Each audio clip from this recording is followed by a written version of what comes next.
questions that lie there in that old curiosity shop. Hello everyone, and welcome back to a shop along. I'm Scott from the Old Curiosity Shop, and I think at the moment I'm in a Goodwill store. This of course is voiceover. It's a voiceover because of the loud music. Just another typical day pushing my cart along. Hoping to find something really sweet. A little 1940s, 50s porcelain clock. Well, might even be 60s. Porcelain clock. What's this? No, don't need those yet.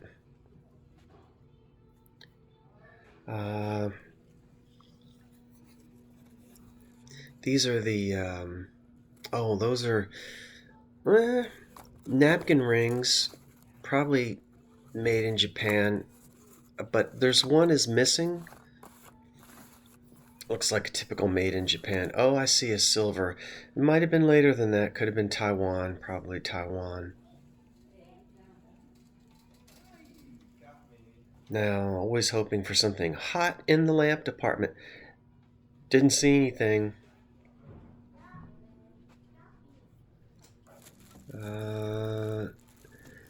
Nope, that's not an old one.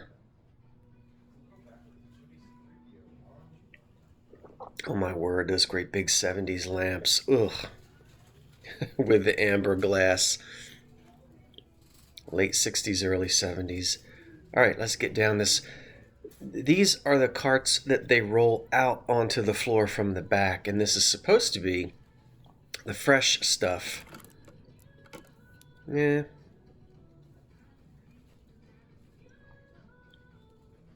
It might be fresh, but it's not that desirable. Nope. Well, I will hope that you'll stay tuned until the very end of the video, because I'm going to tell you about the next live sale, and you'll see a quick preview of what I'm going to be selling. Oh, there's poor old Martha. Well, wait a minute. There's the Pope. Yeah. Okay. John Paul. And old Martha Washington. And there was a big crack. I think you can see it.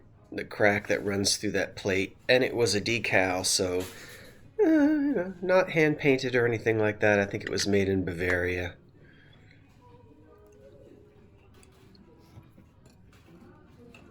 Some kind of, what's that? Oh, Paden City. Okay, so from the 40s, American dinnerware. I didn't see any teacups there to match the saucers. Well, here's a little 1930s half table. I don't really, it's okay.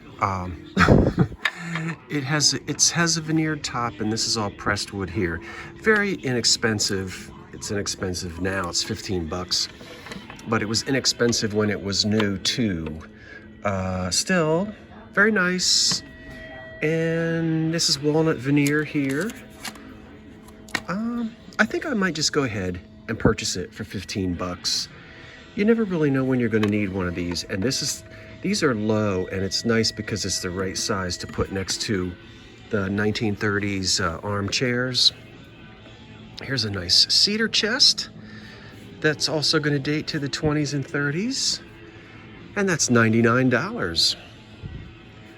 I'm going to try to keep running my mouth because they're playing some really loud 1980s rock and roll, and I'm gonna get in trouble. $24 on the chair, and here's a matching chair over here.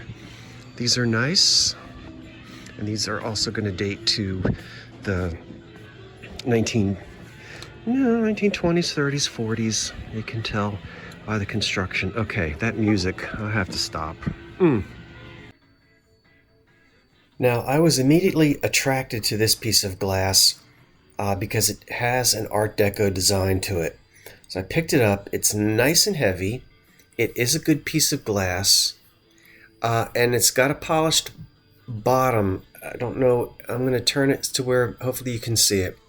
Got a lot of little microscopic scratches on that polished base, which indicates it's been sliding around on a table for a while.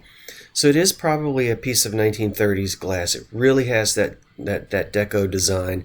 Don't know who made it, but I'm attracted to it, and I think I end up, in fact, I'm certain I end up putting it in my my shopping cart. And then, then I find a steak plate, but it looked like it was old, and upon a closer examination, it's an old Fire King. Haven't seen one of those. That's that old Fire King stamp that's going to put it sometime, 40s, 50s. And there's an Art Deco glass bake refrigerator dish, missing its lid, sadly. And I know what that lid looks like, but... And here's somebody really cleaned out their 1930s kitchen, did they not? Look at all these casserole dishes down in their little chrome holders. Some were in better condition than others. Now, I spied this Owens, Illinois shaker. Green shaker from the 30s. They were used in Hoosier cabinets and such. So, Anchor Hocking wasn't the only one that made forest green. And there's a little pink decagon, octagon, I didn't count the sides, celery dish, but it was a little pricey, and I just didn't decided to leave it there. And that yellow thing was not new. There's a little piece of green. I forget that. Oyster and pearl. I always forget the name of that pattern. That's probably not what it was. That was okay. Here I am sitting outside of the Salvation Army parking lot. What did I get? Well, you already saw me get the little old-fashioned steak plate. And I've actually never had a chance to have the one by Anchor Hocking, so this really needs to be cleaned. Yeah, it's just nice to have that. This one here is really, I'm pretty certain that it's something from the 1930s. And if you can look a little bit closer, you'll really see it's got a nice ground and polished base here. So there's some extra handiwork applied to this after it came out of the assembly line. A couple of dumb little lampshades. I always need some dumb little lampshades. An EAPG vase. It's about 100 years old. Ooh, essential if you're thrifting. Oh, I didn't just buy these. I did get them at a Goodwill, but these are always in my car. And then, wait a minute. These are great. I bought 3 marigold glass lampshades. You see those? Now, 4 would have been nice, but I'm always looking for shades to go on my antique ceiling fixtures, and those are sweet. Then, this is a pattern I don't normally buy. You'll recognize it right away. My receipt is stuck to it, making a mess out of that. Oh well. I did buy 3 pieces of it. This is made, the mid-30s. It wasn't made for too many years. Anchor Hocking made it. 1935, 36, 37, something like that. And they called it, hold on. Anchor Hocking called it, collectors call it Old Colony, but Hocking didn't call it that. They called it old lace or open lace. You can look it up in your depression glass books. But somehow the collectors got a hold of it and started calling it Old Colony. It was mislabeled somewhere. But old lace, open lace, is what Hawking called it. Anyway, it's pink. Even though it wasn't made for very long, I see a lot of it out there. Now, the reason why I did buy these 3 pieces for under $10 for the 3 is they're all in excellent condition. A lot of times there'll be cracks through these little loop-de-loops here. This is the little 3-footed flower bowl that gets a frog on the top. And I've got frogs at home. I'll see if I have a frog that will fit. That's just a piece I don't see terribly often. And then there's a nice vegetable serving bowl and a large, this is either a dinner plate or a platter. I've got to go and look through my, it's 10 inches. So this might be the 10-inch dinner plate. But it's got a little bit of a lip there. So I don't know if it's the dinner plate or a serving platter. I'll look it up. It really doesn't matter. But this is okay. It's the kind of thing that, you know, when I'm sitting around and I ain't got nothing to do, I'll list these things in the store and I'll put them in there as buy it now items, sort of as replacements. I wouldn't necessarily put these pieces up for auction. And I don't want to start a replacements service. There's already one that's extremely successful down in North Carolina. You know what I'm talking about. But I just can't help it. The price was right. The condition is excellent. And somebody out there will want these or will need these. And at some point, they'll get listed as part of my inventory. Now, I'm going to wipe myself with these little sanitizing things here. And I'm going to kill 99.9% of the germs.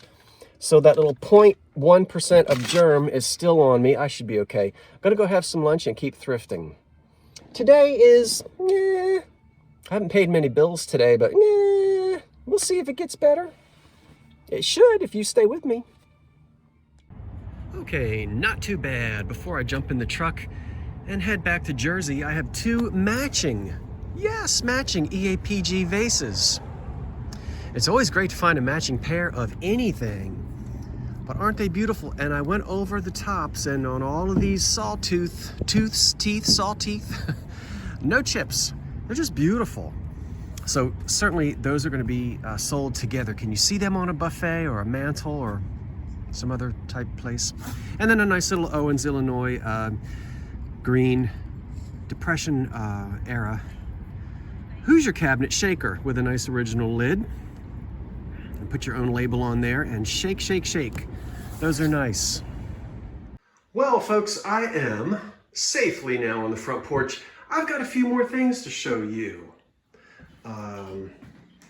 The Roseville juvenile pottery line was very popular and made for a couple of decades. I think it was introduced around 1910 or 1915, something like that. And you could get bunny rabbits and chicks and ducks and I don't know what all, other things, cute little animals on there. And sometimes it will say baby's plate, and sometimes it doesn't. The earlier pieces are unmarked, which this one is. And then the later pieces have, they do have a marking on the back. But it's in good shape, a little faded in the center, and the rim is here so the baby can't throw the food all over the place. I should have had that for the cat, my cat, because he was a messy eater. That would have been perfect for the cat. Well, maybe I'll save this, and when we get a new cat one day, the cat can eat out of this. Yeah, I love it. This will be for sale. What is not pre-1920, but super fantastic. You've been watching me long enough. If you didn't know before, you know these are called cheese and cracker sets. And how often do we find the cheese compote, alone, or we find the plate? And when you see these plates with this circular indentation in the middle, what would look like it would be a great big huge saucer for a teacup, they were cheese and cracker sets. This set has been together, living harmoniously since, that dates to about 1930 or so. And all the companies made them. It's a fired on paint. It's It's clear glass, and then the enamel is all fired on, and it's decorated in gold, and I love it. Haven't taken these out of the bag yet, but here we've got some 1930s cordial glasses, which will go, I think there's only 5 of them in there. And I will pair these up with one of my cocktail shakers. They have a really neat, I think there are seagulls on there. Let me see if I can, well, I guess it would help if I took it. There you go, there's one. See the bird? So I've got to look and see. I'll be able to find out who made these. And I can never resist good old floor lamps from the era of the 20s and 30s. Here's a nice solid brass one, adjustable here for the shade, and a nice original cardboard sleeves. This one has a nice delicate little pull chain. I have to put a proper acorn on the bottom of that. This one is missing its chain. And this was only, what was this? $5.99. It didn't have a price tag on it. And I almost gave myself away. The man said, well, let me go and test it. And I almost said, oh, don't worry about that. I don't care if it works or not. I'll rewire it. But I didn't say anything. And he tested it. And of course, they could only get this socket to work because there's no chain on this one. And he said, well, we'll just let you have it for $6 because it doesn't work. I said, woohoo. So yeah, if you can wire your own lamps and there's no price on it, sometimes you can get it cheaper if it doesn't work. And I'm going to rewire the thing anyway. It's a little dark out here. It's overcast today. Somebody put a new cord on it at some point. It's just a plain little brass floor lamp, which dates to about 1930 or so. Okie dokie, I am going to, oh, let me show you one more thing over here. I have to take out the trash and I've been sweeping, so ignore that. And if you're new to this and don't really know what's going on and haven't seen the front porch, all of this is all 1930s furniture here as is. It's all going to get authentically painted. These colors are not really authentic. This just, somebody repainted these at some point. I'm going to fix all of this so that everything matches the way that I want it to. And all this wicker furniture, rattan furniture, is going to get restored next summer.